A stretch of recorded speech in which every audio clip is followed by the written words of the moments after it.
This series contains adult language and descriptions of graphic violence. Listener discretion is advised.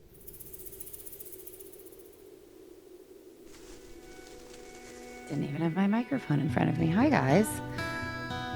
I don't know. I guess it's the virtual background, but it makes it like I have my hair in little pigtails because, I've ruined my hair by making it blonde, and the virtual background takes it away and makes it look like I've no hair, which that's fine. You guys know I have hair. You don't have to see it to believe it, right? Hello. A day late, guys. I know. It's like time management is not my strong suit, apparently, but working on it, as well as working on, I would love to get a better camera for these so that I feel like I'm very much in your, so close. It'd be cool to sit back a little bit, The stuff that I really know that you guys care about and want to hear about. So I've already screwed this up because I didn't start with our cold open, but I forgot. And this podcast is nothing if not very real and relatable because I am not polished. So let's do the cold open right now. Let's jump into it right now. She stepped off a plane just after midnight, texted her family that she'd landed safely, and disappeared less than an hour later. No signs of a struggle, no calls for help, just a college student, a late night rideshare, and a park bench that would never give her back. This is the story of Mackenzie Lueck and the stranger she thought she could trust. If you're watching, you just saw me remove the cat. Let's see how this, I keep trying to I want to be able to turn the webcam to show you the cat or the dogs or things that are happening around me. And this camera doesn't really operate like that. It's not great. The cat is constantly in my way when I'm recording, though, at my desk because I made the mistake of, and don't worry, we're not getting into too much personal stuff. We're going to jump right into true crime in a second. But, I broke the screen on my laptop and they want $900 to fix it, which is just not feasible for me. I'm currently unemployed. So I had to hook my laptop up to a big screen. If you're new, you don't know this. If you've been here a while or you're on Patreon, you know this, which means that it really limits what I am able to do. The webcam has to go on top of the big screen. It can't go on my laptop because then it'll be pointing right here. Yeah, it's not ideal. It's not ideal. I really miss being able to move my laptop around and work in the kitchen, work in the family room, stand up and work. It's quite irritating, constantly having to be at a desk, which is, I know, a first world problem. So I'll shut the fuck up and move on to our story of Mackenzie Lueck.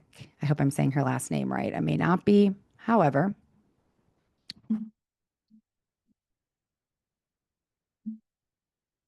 my microphone stand is also not tall enough, I feel like. So you're welcome for all the complaining starting off this episode like that. No problem, guys. I know that's what you wanted to hear on this Wednesday. We're going to fly right by all of this and move on to talking about Mackenzie. And her story takes place in Salt Lake City. So brief info on Salt Lake, brief sense of place here. Salt Lake City is the kind of place that sneaks up on you. It's clean, quiet, surrounded by snow-capped mountains that feel more like a postcard than real life. That is true. It's the kind of city where people say hello at the grocery store, where church is big, brunch is bigger, and nothing feels particularly dangerous, at least on the surface. About 200,000 people live in Salt Lake. It blends small town vibes with just enough city life to keep things interesting. There is a downtown area full of glass buildings and tech startups, lots of hiking trails that start right at the edge of campus, and a skyline that looks like someone photoshopped a ski resort into a desert. At the heart of all of this is the University of Utah, a sprawling campus tucked into the foothills above the city. It's a school known for its health sciences programs, Pac 12 sports, and a student body that's just as likely to hit the library as they are to hit the slopes. And that the University of Utah is actually why Mackenzie moved to Utah for school, also for independence and for something new. She lived just off campus in typical college apartment, took classes in, well, I'm going to tell you about what she took classes in a second. Um, but basically, she moved here for school and to kind of have a fresh start. And like so many other students at the University of Utah, she felt safe here until the night that all of that changed. But before we get to that, let's get to know Mackenzie. So before Mackenzie became a missing person or was on the news or was a headline, she was just Kenzie, which is how those closest to her referred to her. She was described as a mentor, a beach and animal lover, and an empowered woman. Mackenzie was born on May 10th, 1996, and raised in El Segundo, California. She was the kind of person people remembered for all the right reasons. She had a bright smile, a big heart, and zero tolerance for bullshit. She was the kind of friend who texted back immediately and the kind of daughter who called home just to check in. She grew up in the LDS church and was raised with one older brother and two younger brothers. In high school, she was active in a lot of things, everything from swim team to water polo to philanthropy, which is not something that I feel like you often hear about high school students. But Mackenzie and one of her friends, Barbie, started a school club for breast cancer awareness. Mackenzie was very big into women's issues and activism. And this was also a good way to boost their extracurricular resumes for college applications. Mackenzie wasn't all just about extracurriculars, though. She made time for fun as well. On weekends and summer days, Barbie and Mackenzie would often ride their bicycles to the Manhattan Beach Pier, have a drink from Starbucks, and then buy cupcakes from a nearby shop. Yum, cupcakes sound delicious. Mackenzie was described as having an easy confidence, not in an obnoxious way, more in the way of someone who just really knew who she was. Friends say she was incredibly loyal, deeply empathetic. She would drop everything to help someone out, even if it meant messing up her own schedule. After graduating from high school, Mackenzie headed to the University of Utah in Salt Lake City, where she dove headfirst into student life. She joined Alpha Chi Omega and studied kinesiology and pre-nursing. She also juggled multiple part-time jobs, including working at a local lab and as a personal assistant to a local family. I also saw that she worked at a tanning salon, but I only saw that one place. I couldn't find it anywhere else. Being a member of Alpha Chi Omega took up actually a lot of her time. Besides the mandate that all members maintained a 2.5 GPA or above, the sorority also required all members to attend a certain number of social events and participate in philanthropic work with a focus on domestic violence awareness and prevention. So Mackenzie wasn't a total party girl, but she also wasn't like a shut-in either. She was appropriately social, I guess you could say. Like she was social, but she didn't let it take away from her responsibilities. She was independent. She was kind. She was, I saw one article describe her as the kind of woman who would send actual thank you cards, like handwritten thank you notes, which I love. Love a handwritten, it doesn't have to be a thank you note, but just love a handwritten card. And she also loved to volunteer for things that most people kind of avoid volunteering for. One of one of Mackenzie's sorority sisters, Kennedy Stoner, said she's like a nurturer. She's almost a mother to me. She's one of those people who's always cooking for you. She wants to make sure you're getting fed. She wants to make sure if you need a drink that you have a drink. Sounds like a friend that I would like to have. I feel like I'm similarly. I love feeding people and making sure people have drinks and whatnot. Uh, Friends say that Mackenzie had two serious boyfriends while she was in Salt Lake City. At the time that our story takes place, she was just kind of, she didn't really have a boyfriend. She was just kind of casually dating. Her parents were Greg and Diana. They were incredibly close with her. They knew her routines, her goals, short term and long term, and her habits. And more importantly, they really trusted her and trusted her judgment. In June of 2019, which is when our story takes place, Mackenzie flew home to El Segundo to attend a family funeral. Her grandmother, who she had been very close with, passed away. The trip was short, but very emotional. Even in the midst of all of this grief, though, once Mackenzie was heading back to school, she she remained in close contact with her friends and family. She made future plans. She was going to be coming back to California about a week later for a friend's wedding. When she got on her way, like left El Segundo, went to the airport, and was heading back to Utah, she was in constant communication, which was really common of her and her relationship with her parents, at least. I also assume with her friends, but she was, like I said earlier, she was the type of person who was texting updates. Like, I'm that person.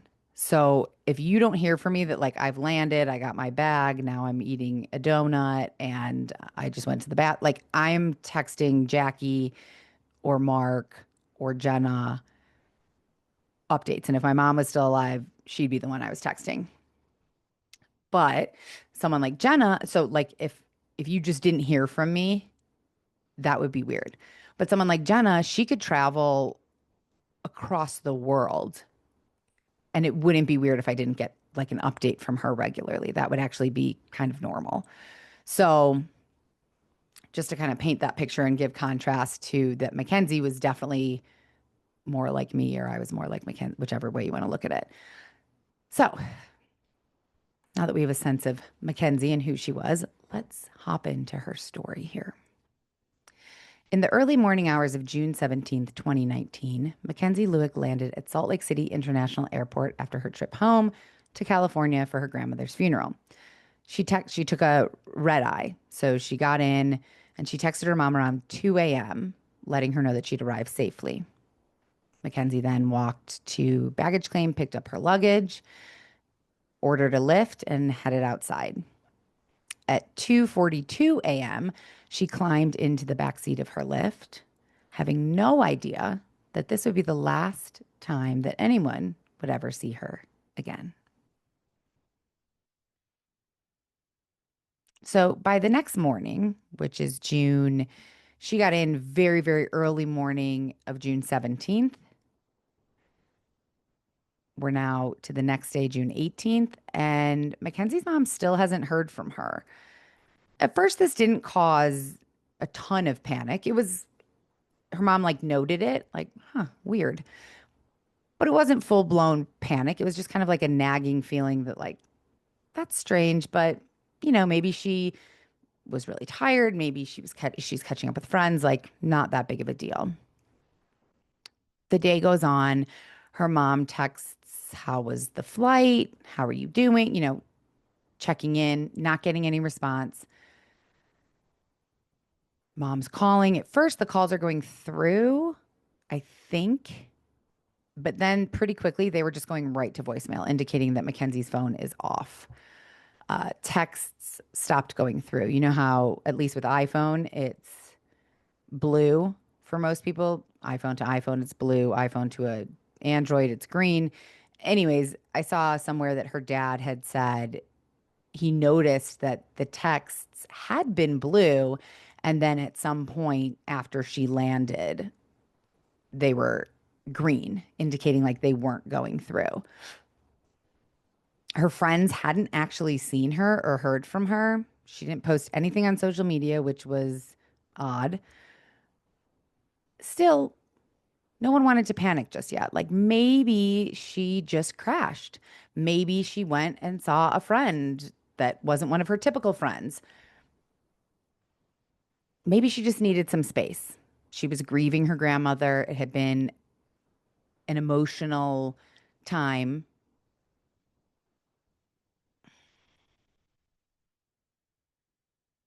or maybe not. And Her mom later that day went with the maybe not and decided, I'm done trying to think positively about this. This is freaking me out. I'm calling the police. So they called Salt Lake City police, her mom did, and asked them to do a welfare check at her apartment. Police went and saw her car parked outside. The lights were off, and no one answered the door. It all felt a little odd, but there was nothing, there was no like signs of a break in, there was no signs of distress. So it felt odd, but there was no indication that that anything was necessarily wrong. The actual big red flag came later that day or the next day when Mackenzie had a midterm exam and she just simply didn't show up, which was super, super not. It was very out of character. And from all the stories that we've told on here and cases that we've covered on here that that's one of the biggest indicators is when someone goes missing, if you haven't heard from them or if they've blown off work or if they've missed a test or things like that, like, is that out of character? Because for some people, it's not a big deal to miss a test. Like they miss tests all the time. But for Mackenzie, it was super out of character. And that's what really kind of turned the panic up a notch. Friends and family are now like worried when she's missed this midterm exam. They start calling around to other friends, posting online. A digital missing persons bulletin board is kind of like growing with information about her and the fact that no one has seen her or heard from her. Still, police, as we know, as they often do, police are hesitating. They're like, she's an adult. Maybe she was just so overtaken with grief that she decided to like go on another trip by herself. I should note, and I should have mentioned this earlier, I apologize. There is a ton of surveillance footage of her in the airport, landing from her flight, texting on her phone, getting her luggage, and then going outside. There is no surveillance footage of her ever coming back to the airport to potentially like go somewhere else, like police are suggesting could have been an option. By June 20th, there's still no phone activity, no social media posts, no banking activity, and zero contact with friends or family.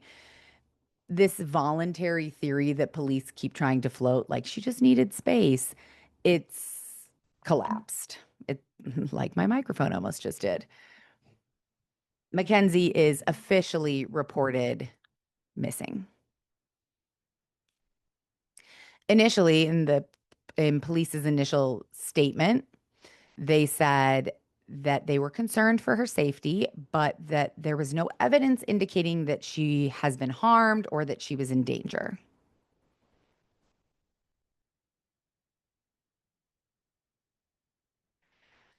But when she didn't show up to work, and then also on June 23rd, missed that flight that she had booked to fly back to California for her friend's wedding, that concern, the police's concern heightened. Like her friends and family's concern is heightened already.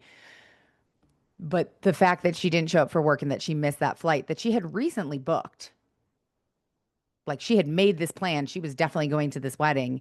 The fact that she missed that flight, eh, police are finally like, okay, this is this is not good.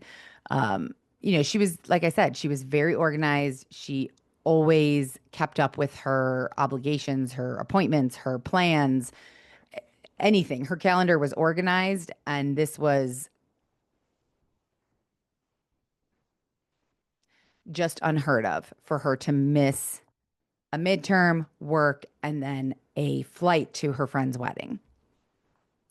So once the detectives started taking the case seriously, the first thing that they did is what you might expect them to do. They checked and looked into her phone records. And what they found was a little bit concerning. The digital trail on her phone showed that she had been texting someone in the hours before she supposedly vanished. Someone named Eula Ajahi. And we're going to call this person AJ for the rest of the podcast because I'm fairly certain I mispronounced that. And I'm not going to do that for the whole time. So he was 31 years old. They could see from the records that these two had connected online. It looked like on some type of dating service. Nothing too alarming on the surface. After all, dating apps is how half of the world meets these days. But this AJ wasn't just like one of the random people that she had been talking to on the app. He was the last person that she had spoken to, period, before she went offline and vanished. And as they kept digging, some pieces started to kind of fall into place and pieces that they didn't love. So Mackenzie had texted AJ just before 3 a.m. that morning that she disappeared. Now remember, she got into a Lyft at 2:42. So about 20 minutes later, she texted AJ, and AJ's phone, they were able to pull and find, it pinged in the same area as her phone at the same time, around 3 a.m. And that location was a place called Hatch Park, a quiet suburban park in North Salt Lake, which was weird. Like she just got home from her grandmother's funeral. She didn't go home from the airport. It's the middle of the night. It's 2 o'clock in the morning when she's at the airport, or 2:30 when she's getting in the lift. She didn't go home. She didn't go to a friend's house. She went to a random dark park that was about 20 minutes away from her house. And she didn't even like go home, get her car, and then go to the park. She had a Lyft take her to the park. It seemed like a weird place to go after a red eye flight, after your grandmother's funeral, unless you have like a very specific plan or you're very specifically meeting somebody there. So detectives, the next natural thing to do, they got in touch with her Lyft driver because, I mean, of course they're going to get in touch with her Lyft driver, especially because right around this time, this was in 2019, a few months, there was a bunch of kind of horror stories about rideshare horror stories. A few months earlier, there had been the story in the news of Samantha Josephson, a college student in South Carolina, who got into what she thought was her Uber. Turns out it wasn't, and she was found later murdered. And not long before that, an Uber driver here in Arizona, I mean, this is kind of the reverse situation because it was the Uber driver who was attacked, but the Uber driver had their throat slashed by a passenger. So rideshare horror stories are always around, and they were very prominent around this time. So that police were kind of instantly like, well, we have a young college girl who's disappeared. She took a Lyft in the middle of the night. Mm, uh-oh. So they find the Lyft driver, and he actually checked out completely. Thanks to the Lyft app, police were able to pull all of the data, pull all like his entire route. They could see where he was before he was picking her up, the path that he took to get to the airport, the path that he took from the airport, and exactly where and when he dropped her off. And all that data matched exactly what he said. He confirmed he picked Mackenzie up at the airport, and he described the ride as completely normal. He said that Mackenzie sat quietly in the back. She was texting on her phone. She didn't seem nervous or bothered, or just like nothing seemed off. It was just completely, obviously the Lyft driver didn't know her, but I would imagine being a Lyft driver, you become accustomed to reading people. And he said she seemed just like perfectly fine.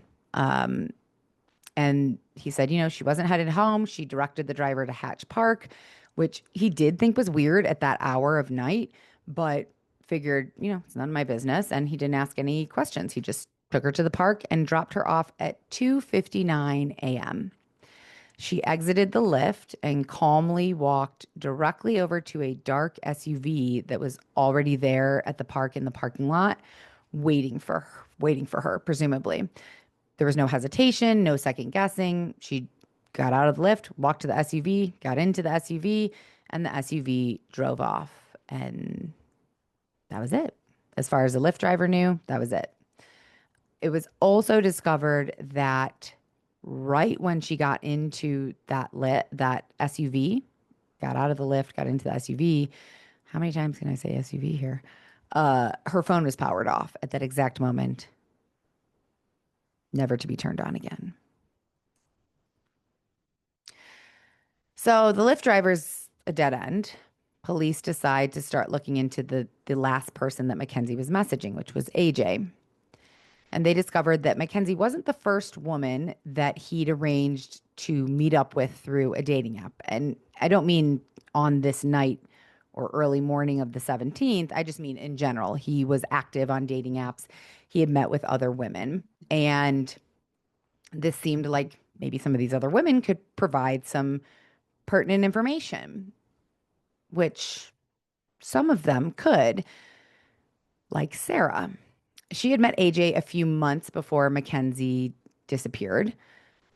Similar story, just a different timeline. Sarah and AJ had matched on a dating app and had arranged to meet for lunch, a casual first date. They chatted online for a few days and thought, let's meet in person. Nothing about it seemed off or weird at all to Sarah, at least not at first. AJ's messages were friendly. He looked normal in his photos. He said all the right things.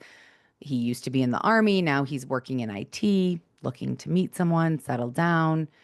You know, the kind of stuff that generally would put you at ease, I would think. I mean, would put me at ease. Sounds like pretty normal. So Sarah arrived at the restaurant first and she checked her phone, saw a message from him where he said, I'm on a conference call, running a few minutes late. Okay. She thought, fair enough. Annoying, maybe, but not concerning. So she got like a bowl, a salad bowl or something, sat down, and then he showed up. He was, at first she didn't realize it, but then realized he's still on the phone. He has Bluetooth headpiece in. He barely made eye contact, didn't apologize, didn't explain, like just kind of like nodded at her from across the table, like sat down at the table across from her and like indicated like still on the call with his Bluetooth in his ear and just kept talking like she wasn't even there. And she sat there, I mean, kind of awkwardly, like you don't even know this person and you've gotten your lunch, you're ready to eat because she's on lunch break from work also. 5 minutes go by, he's still talking on the phone, still no eye contact. 10 minutes go by. It was weird. Finally, he hung up, but he didn't ever get food. He didn't order food. He wasn't like eating, which also seemed weird. If you're going for a lunch date with somebody, like even if you're not hungry, right? Get something, especially if the other person is eating. It's uncomfortable otherwise, isn't it? So he hung up, and Sarah just had like an instantly kind of weird feeling at this point. And it wasn't because of anything he said, it was actually because of what he didn't say. Because he didn't really say much at all. When she asked about his work, he kind of like mumbled vague answers like, yeah, I work in IT. Um, I don't really talk to people at work. I just wear headphones. And when she asked about like friends, he said he like didn't really have a ton of friends. Ugh, I mean, just odd. Like this is a first date. This is when you're showing your best self. Like let's, you know, shine bright, right? Like, yeah, I love my job and I do this. And I mean, I guess you want to be yourself, but this was not the same person that she felt like she'd been talking to online. Like he had been more personable and shared more information online than he was now when they were actually sitting down face to face. It just felt off to her. So she thought, okay, maybe he's just not into like sharing much about himself right now, obviously. So she tried to lighten the mood, change the subject, like take the heat off of him sharing about himself. But she said it was like talking to a wall. He just kind of like sat there, occasionally smiled, but was like weirdly frozen and not really talking much. It just, nothing about the interaction felt normal. And after maybe 15 minutes, she felt like, I'm over this guy. She'd had enough. She made an excuse. She left, went back to work, and like, told her coworkers I just had the weirdest, cringiest lunch date. At the time, it just seemed like a bad match. She didn't think anything like, she didn't think he was dangerous, nothing. She was like, it's just, he's just not for me. Like, this just wasn't a match.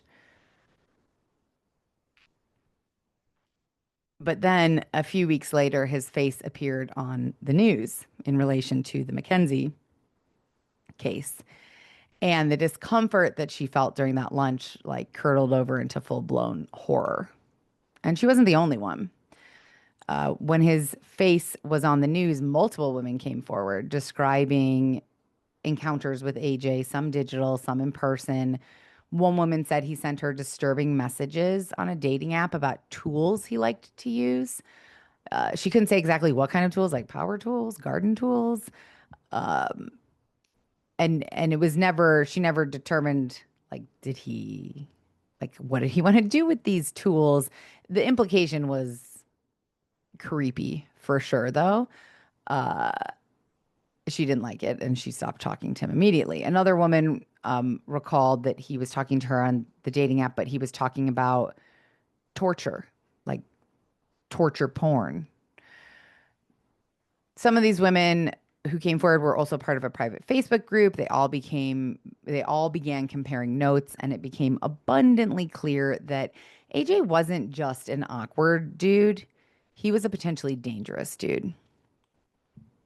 So police obviously want to talk to him because he's the last person to have talked to Mackenzie.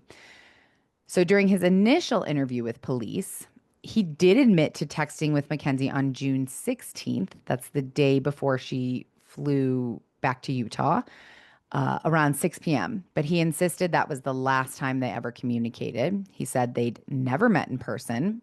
And he claimed he didn't even know what she looked like, which, okay, bold strategy, AJ. Like, you work in IT, you do know that police are going to go through your cell phone. Like, he had to know that police are going to go through his cell phone data at this point.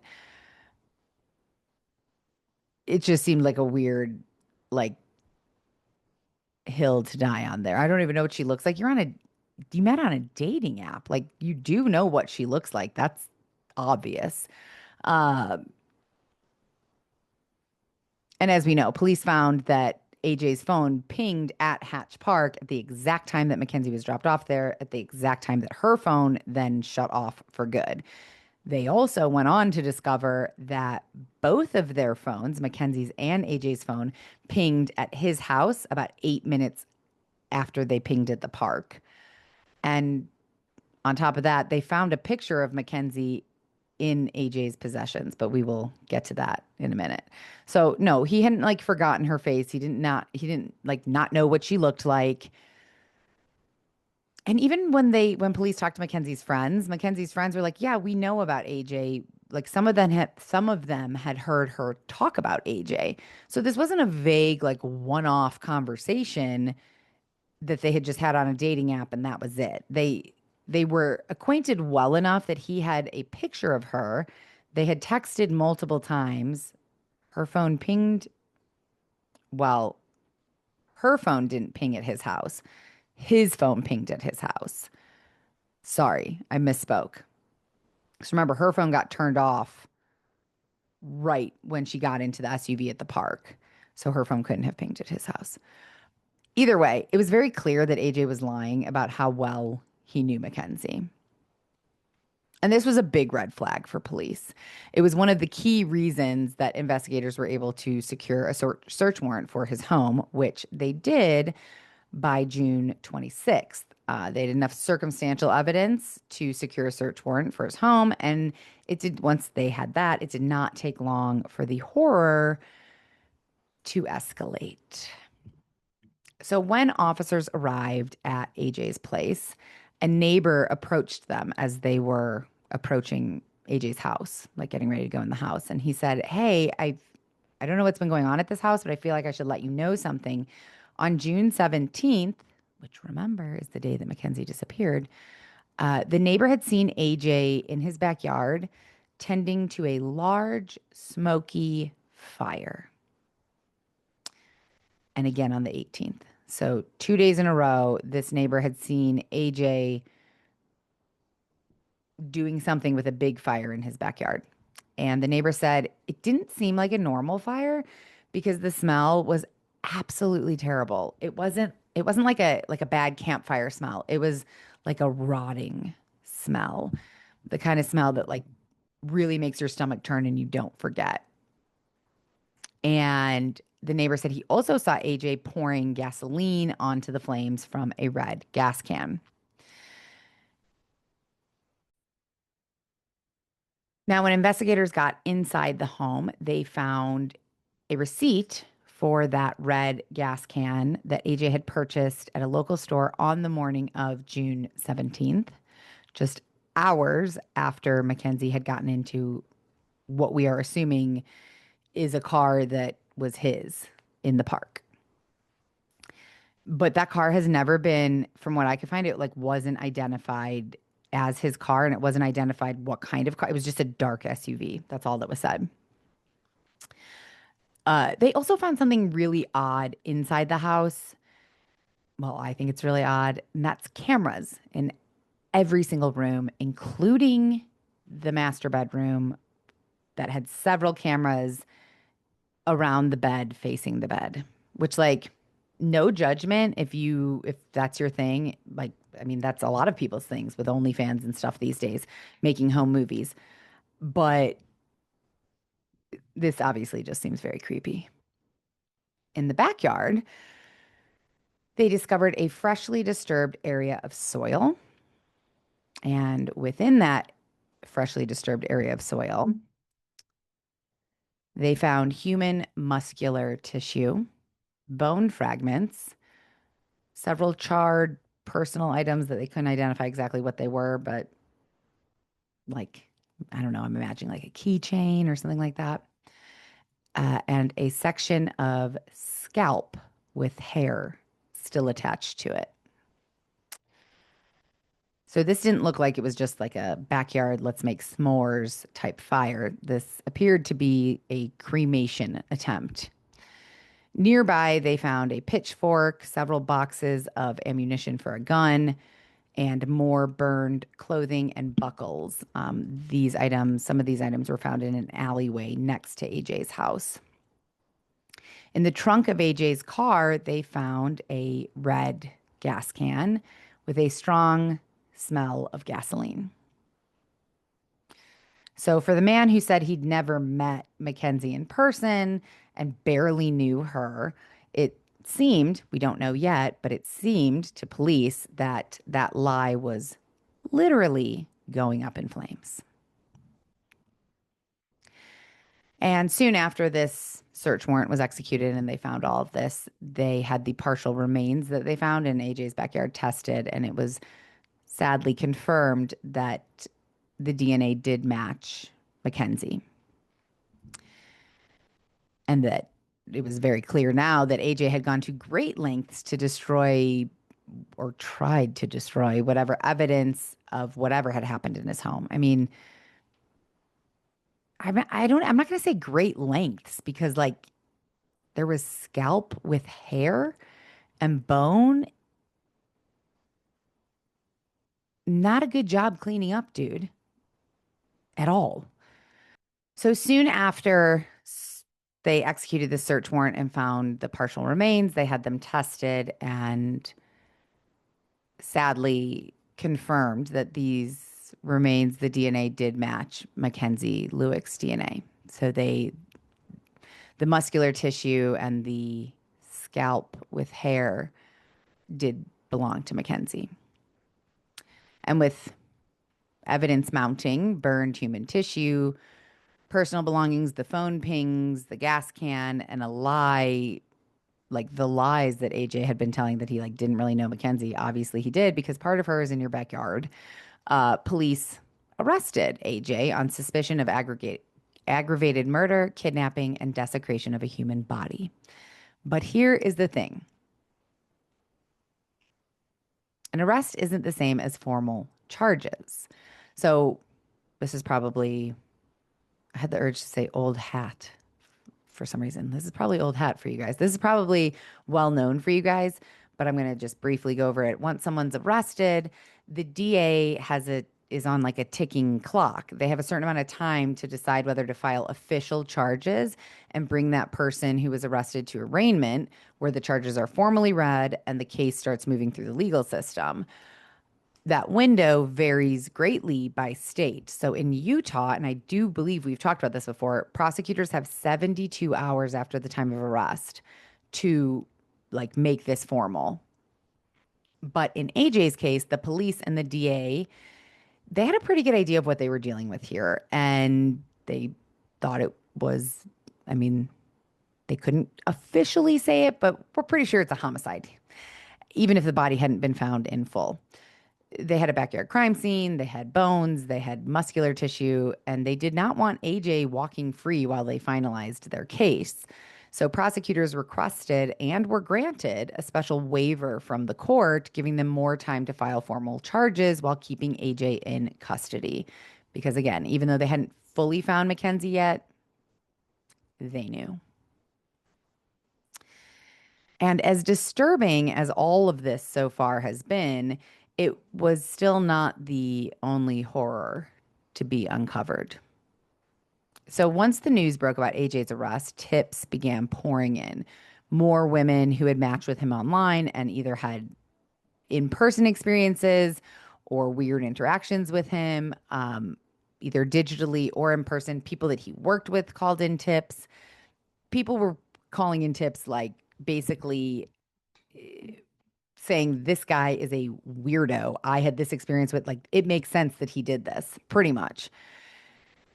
One tip was very specific and came from a Utah construction contractor named Brian Wolf.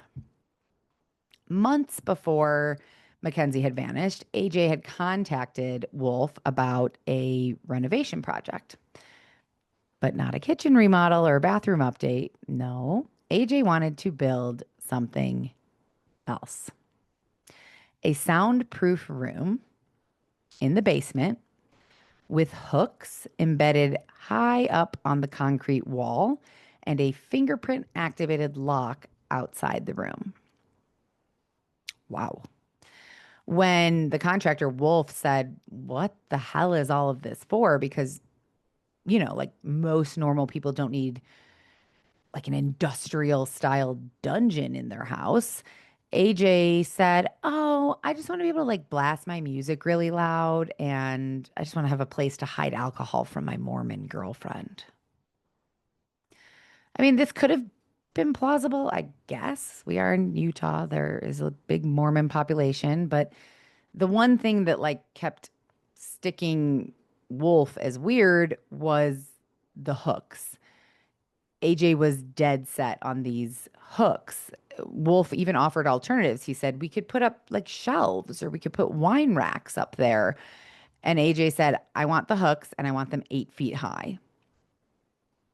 Well, AJ was about 6 feet tall. So what is he planning to hang off of industrial style metal hooks in a concrete wall 8 feet high off the ground? I I don't even want to let my mind wander that far into this. And neither did Wolf. He declined the job. He said he had a bad feeling about it. And when he later saw AJ on the news, that bad feeling turned to like straight up nausea. He immediately called the police. Look, the room had never been built. Wolf had turned it down and AJ hadn't found someone else to do it. But the intent was there. And it was there on paper, in emails, in measurements that had been sent back and forth, like while discussing this before Wolf had turned it down. Which indicated, it didn't indicate, it said that AJ hadn't like made a decision like violently in a fit of rage about Mackenzie or about whoever else we don't know at this point. Uh, he was a man with a plan. He planned. He was planning a dungeon in his house for God knows what, something certainly twisted and disturbing. Unfortunately, the backyard fire and the presumed dungeon with the hooks is not where the disturbingness ends in our story.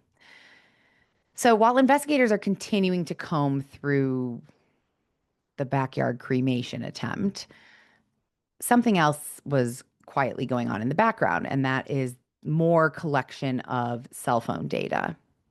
And not just Mackenzie's, but also AJ's. So Mackenzie's phone, like I said, had turned off pretty much right when she went missing. So AJ's phone was actually more informative to this investigation and continued to offer more insight into this very twisted story. And it was not going to be good for AJ. So the data that they pulled off of his cell phone placed him 85 miles north of Salt Lake City in a remote stretch of wilderness known as Logan Canyon on June 25th. That's 8 days after Mackenzie disappeared,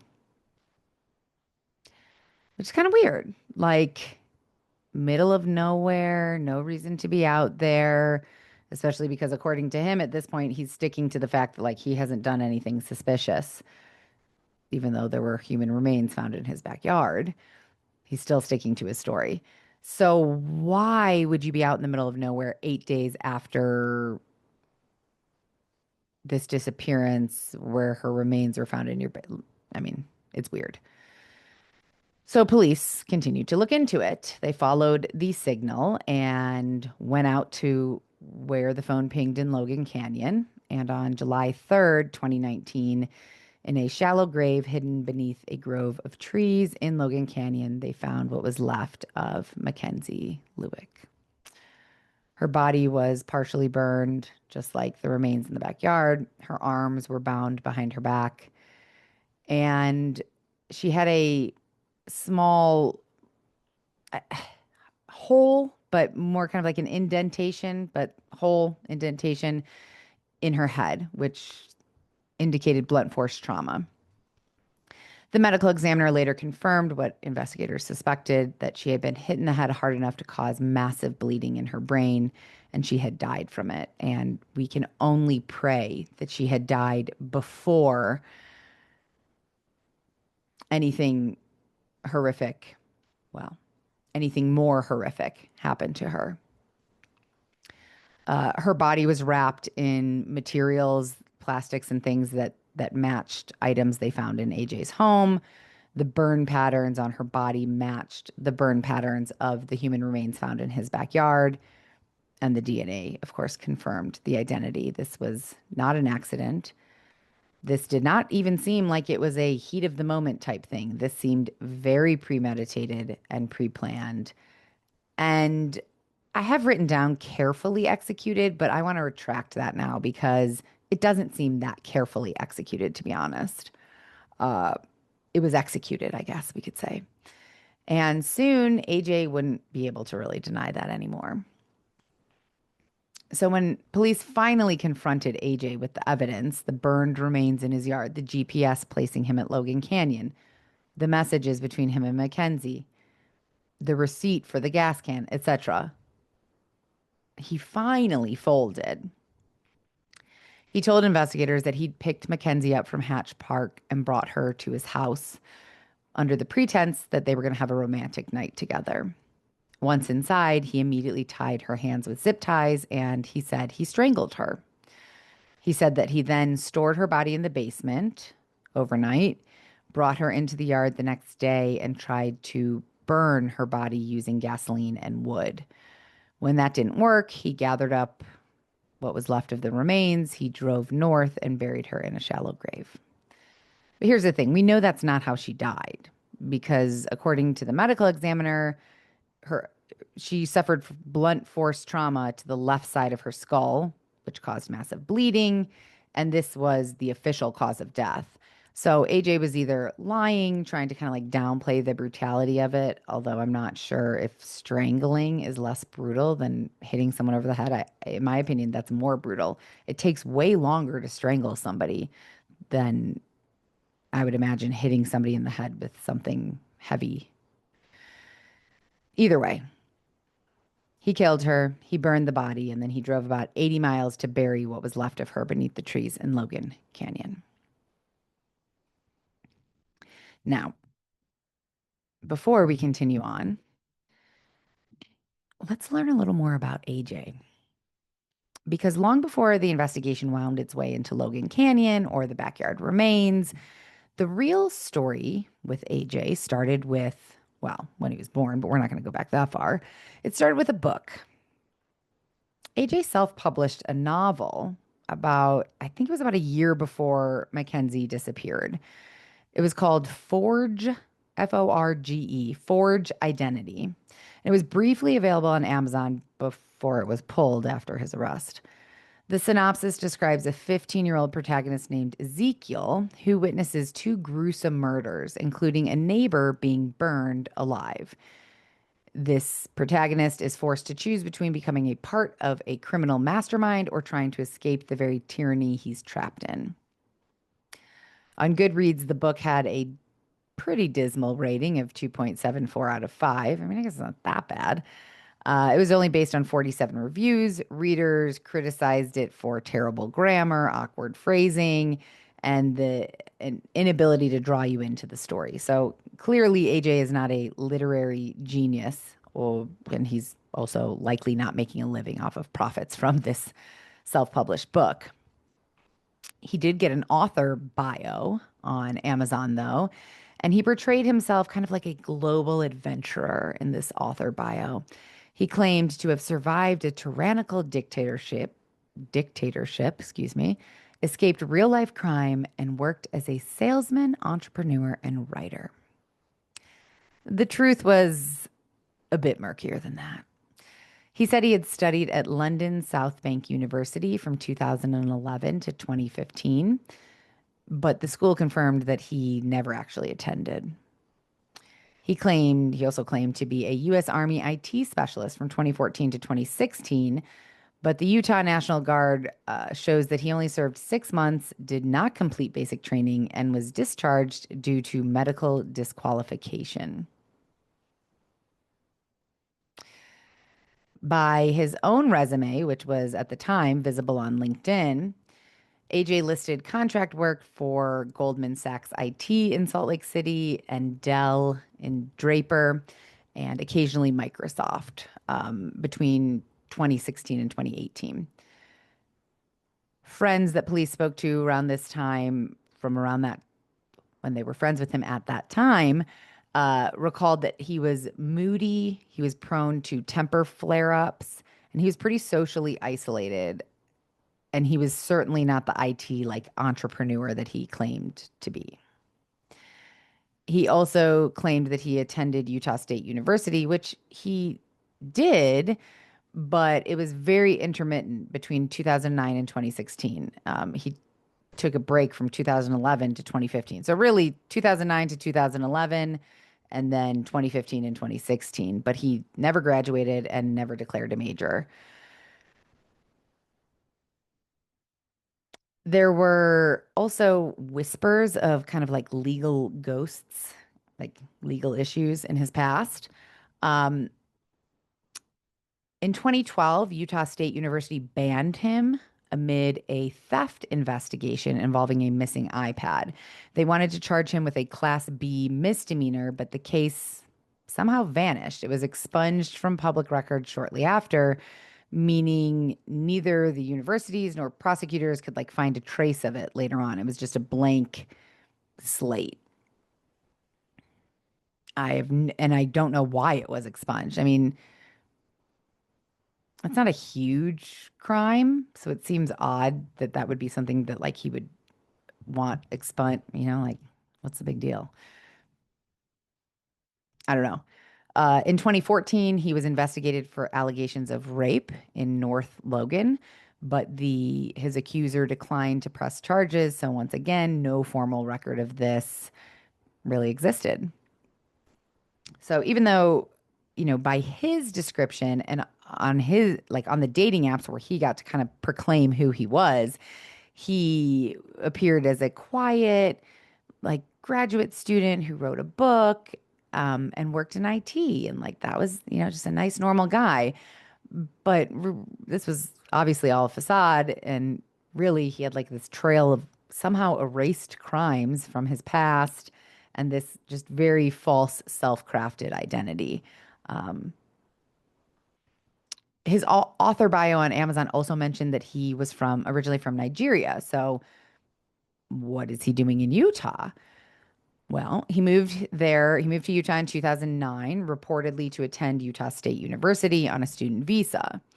Not long after he arrived, he was baptized into the Church of Jesus Christ of Latter-day Saints, and the man who helped him convert was a missionary named Logan Dill, who later did give an interview reflecting on his experiences with AJ. According to Dill, AJ was incredibly eager to learn about the LDS church. Um, Dill said it was just a really cool experience. He soaked everything up. He found instant friends.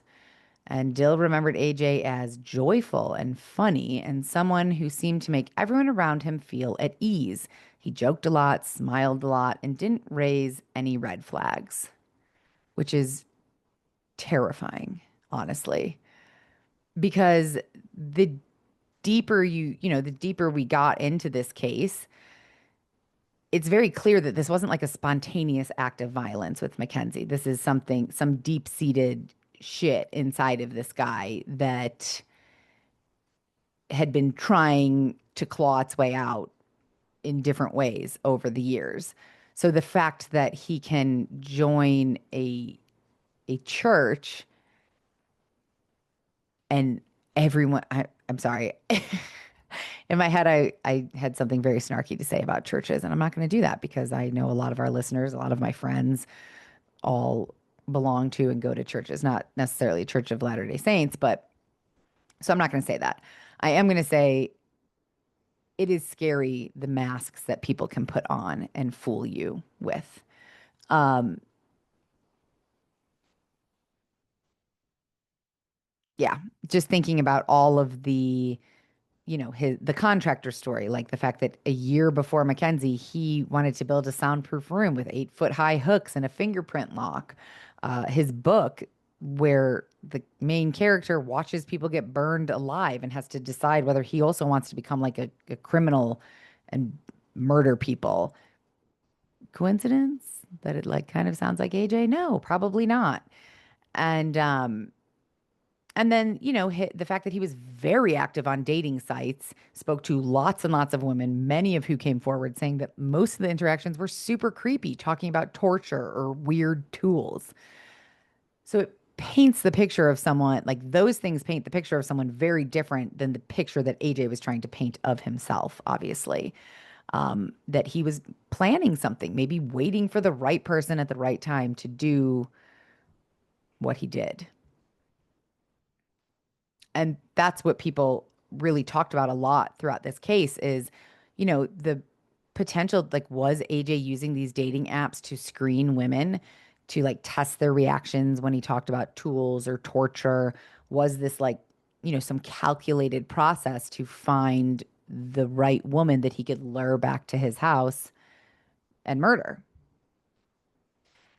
And the even scarier part is that if that is what he was doing, there's really no law against that. There's no like moment where police could have stepped in. Like it's not illegal to create a weird lair in your basement with a fingerprint activated lock and hooks on the ceiling. You're allowed to do that. You're allowed to scour dating sites and talk to women in inappropriate ways. Not going to be arrested for that. So there's no clear crime had been committed. There's nothing that really could have been done to prevent this necessarily, at least looking at what I know. There's, of course, I'm sure way more to this story that I don't know, but it just really causes me to think like, wow, how many people out there are planning shit like this or thinking about it or considering it? And we don't even know. And that means we can't do anything to stop them. I mean, it's scary. So after all of the headlines, all of the evidence, all of the horror that was unearthed in both Logan Canyon and throughout this investigation, AJ ended up pleading guilty. In October of 2020, more than a year after Mackenzie's disappearance, he entered a plea deal to avoid the death penalty. He admitted to aggravated murder, kidnapping, and the desecration of a human body. He also pled guilty to a separate sexual assault case from 2018. A woman who came forward after his arrest saying that he had raped her after meeting online. The case had been pretty silent until Mackenzie's story came out, and this woman felt brave enough then to come forward. At his sentencing hearing, Mackenzie's parents, Greg and Diana, were there and spoke directly to AJ. Greg looked him dead in the eye and said, "You brutally murdered my daughter For what? To fulfill a sick desire? We trusted that she was safe out there, and you destroyed that. Diana followed with a statement that said, "You are a monster. I hope you never see the outside of a prison wall again." And he probably won't because AJ was sentenced to life in prison without the possibility of parole. No courtroom drama, no drawn out trial, just a quiet final judgment for a man who planned and executed an extremely chilling crime. But Mackenzie's story did not end with his sentencing. Her family and friends have made sure of that. The University of Utah established a memorial scholarship in her name. Her sorority sisters in Alpha Chi Omega launched a nonprofit called Mackenzie's Voice, which is a resource for friends and families navigating the unthinkable, which is when a loved one goes missing. The nonprofit provides downloadable kits, media guides, grief counseling links, and education about safe dating practices. In Mackenzie's hometown of El Segundo, they dedicated a park bench in her memory. And yet, for all the good that's been created in her name, there has been something else too. And I left it out of the story really until now because I don't agree with it. So there was a lot of victim blaming in this case, online, in the media. People online speculated, and I believe I did find an article that came out way after the fact of all of this that does seem to confirm this speculation. There was a lot of online speculation that Mackenzie had been involved in a sugar daddy arrangement website called Seeking Arrangements. I believe that is where AJ and Mackenzie actually met. But that doesn't matter. It doesn't justify anything that happened. A lot of people said that she shouldn't have been out meeting someone at 3 a.m., that she made herself vulnerable, that she shouldn't have been on these kind of sketchy or weird, it wasn't Hinge or Bumble, which you can also meet a murderer or a rapist or a creep on Hinge and Bumble, but nobody's like shaming you for being on them, on those type of apps. But after Mackenzie was already dead, people were shaming her for being on Seeking Arrangements. And there was another one called like Hello Daddy or something like that, which tons of people do. Even more, I mean, like even more so now than ever with OnlyFans and stuff, with the amount of dating and sexual interactions that are organized and occur online and on apps. Like it is, I think it's more likely to find someone who's doing that than someone who isn't. Okay, I actually don't know anyone who's doing that, but if I did, it wouldn't justify them being attacked, assaulted, raped, killed, none of it. So I just want to be very crystal clear here that Mackenzie didn't do anything wrong.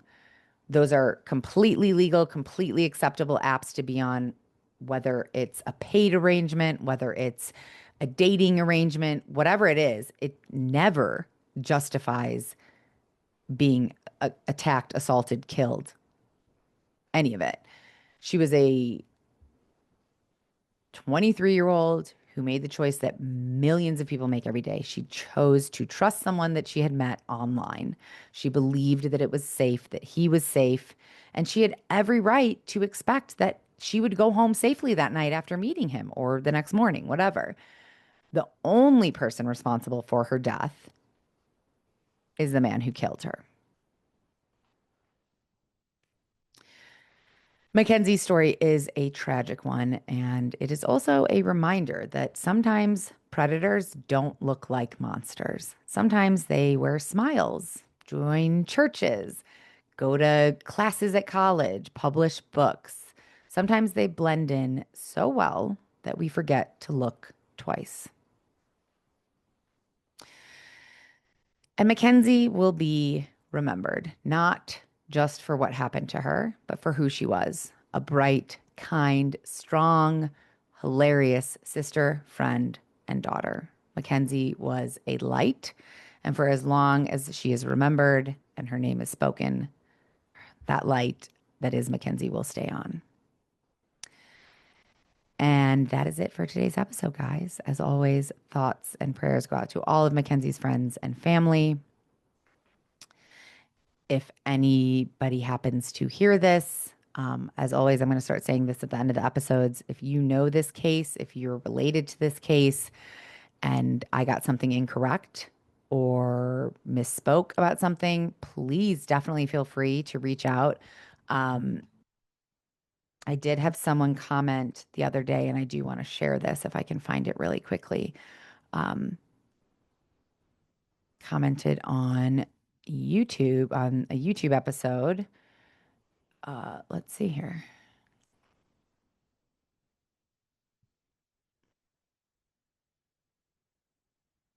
Wow.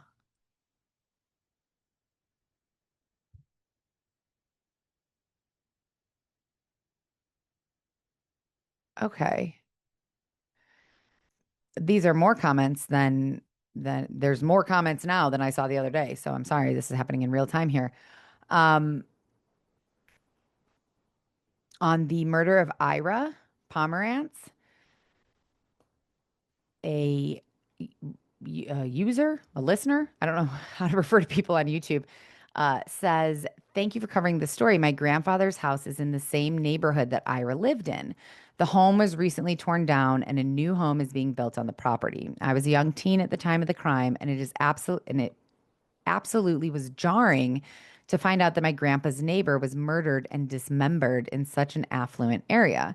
The investigators had the lake drained to search for the rest of his body. Obviously, it wasn't found. My grandfather's dog dug up a bone in his backyard in 2001 that looked a lot like a hip bone. The coroner came with the cops. They said it was an animal bone, but it was large and clean cut. I asked them if I could keep the bone and was denied. I have no proof, but I'm fairly convinced it wasn't an animal bone. Wild stuff. And yes, that is, I mean, super, super wild. Um, I responded to her and asked if I could share this comment. And she said, "Yeah, share away. It's such an interesting and horrible case. My cousins and I were talking about it last week, and then your video popped up, which is just more proof that our computers are listening to us." But thank you, Megan S. I get Megan Smeals. I mean, that's just her name on YouTube. But thank you for listening, watching, and sharing. It's really, I mean, tragic, but also fascinating to hear people's connections to uh, to some of these stories. And so now I see another comment. Ooh, episode 68 was a long time ago. The murder of Jared Whaley. This person says Shane Johnson attempted to get clemency around 2020, but was denied in 2024. Shane Johnson and Shane Myers were both paroled after serving the minimum sentence of 20 years. Only Matthew Baker remains in prison. That's right. I do remember this case. The group of boys, I think this took place in Vegas, as episode 68. And then let's see, on Brandy, the most recent episode here. Wow.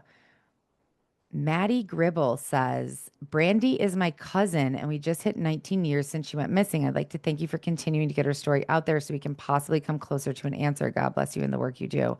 Oh my God. Ooh, it's going to make me cry. Nope, I'm not going to. Um, you guys know if you've been a listener for a minute, you know the ongoing internal struggle that I have with doing this. I really enjoy researching and learning about these cases. I do try to tell myself that, especially for the unsolved ones or the ones where people are still missing, that it's a good thing to get it out there more, even if it may be hard for friends and family to continue to hear it or see it pop up on YouTube and stuff. But that there is definitely a part of me that feels like, am I just, I've talked about this before, so I won't get into all of it, but that is really like really awesome to hear. So thank you, Maddie, for sharing that. I'm so sorry for your loss, and really, really appreciate you commenting that, man. Maddie also commented, also, the vibe isn't quite as you describe. which is fair. I think I said, please correct me if I'm wrong, because I'd never been to Tyler or any of those places that I was talking about where this took place. The vibe isn't quite as you described, but we are very laid back in Tyler, Chapel Hill. I wouldn't say sitting on the porch sipping sweet tea, but we spend time outside even in the heat and we love God. I don't know everyone's blood type or even everyone's first name, but most people, if they're from there, you probably know someone that knows them. It's hard to explain life here, but it's a great place and you always have a place in your heart back home if you leave. Sweet. Well, that was unexpected. That comment is just from 15 hours ago, so I hadn't seen it yet. So again, thank you to everyone who comments. Like I love hearing and seeing all of your comments. And I'm grateful for all of you listening because as you guys know, I know I haven't done a lot of personal bonuses on here for a couple of weeks. I have just done it. I just did one on Patreon the other day and today. Um, I'm sure I will get back into it if you happen to like the personal bonus episodes. But yeah, it's always an up and down for me because this is definitely just a hobby at this point now that I'm, unemployed. If anyone knows of any producer jobs, social media jobs, personal assistant jobs, if anybody knows of any jobs, I'm a great worker and I could use some work. But what I was going to say is that anybody who's been listening since the beginning or even for a while knows that like this is it's sometimes I'm like, I don't know if I want to keep doing this. There's ethical reasons, time constraint reasons. Is it worth it? Is anybody out there? Is anybody listening? All the things. But ultimately, I do really enjoy doing it. So, and I really enjoy hearing from you guys. That is my favorite part. Even though I suck at Instagram, oh, the website has been down for 2 months. I didn't even notice that until the other day. Not like there's anything amazing on the website, but people used to email on the website. And I went to check it the other day, and that just shows how bad I am at keeping up with like correspondence on this podcast. I keep saying I'll get better, but I'm going to stop saying that because maybe I won't get better. Maybe this is the best that it gets. Uh, it's fixed now. The website is fixed now, and I am working on updating it to be more current because obviously Jenna's not here anymore. In life, she's here, just not on the podcast. And getting to that point where I'm going to start rambling, so I'm going to sign off. But thank you guys for listening. Hearing from you is what keeps me doing this. And even if for the rest of my life or the rest of the time that I do this, this just simply remains a hobby, I'm fine with that as long as there are people who are enjoying it. And I really enjoy hearing from you, whether you connect to the stories, whether you connect to me, whether anything at all. I do enjoy hearing from you. Again, not on Instagram because I'm really bad at checking that, but email, Patreon, through the website, comment on Spotify. I saw Lee is so good. Lee is always commenting on Spotify and I love it. And then, oh, it's not in front of me, but somebody else commented the other day and corrected me about like a distance that I got incorrect, which I appreciate because I get things incorrect. We don't have an entire episode now which we used to call the lookup list, where I used to like correct my inconsistencies in the episodes. People hated it, guys. Do you remember the comments we used to get? If you can't get it right the first time, then just it's ridiculous to have like a correction episode. But like, why? We get things wrong in life all the time. Like, I would love it if I could have a correction day. Like one day a week was dedicated to correcting the mistakes I had made that week. We all make mistakes. I'm not I'm not like a tried and true journalist. I'm a writer and a podcaster who enjoys true crime. So I'm going to get things wrong. Um, I no longer am dedicating a full episode to correcting them, but I actually do appreciate it when you guys correct me. So thank you. I'll stop talking now. I will say stay curious, stay safe, stay out of the desert after dark, and come back next week for more true crime. If you love more personal content type episodes, check out Patreon. There are some awesome people on Patreon that I just really love so much. And that's it. Love you guys. Love you very much. Would love to hear from you. Thank you for listening. Goodbye. Death by Southwest is hosted by Jenna Schneider and Margot Carmichael. Executive produced by Margot Carmichael. Produced by Jenna Schneider.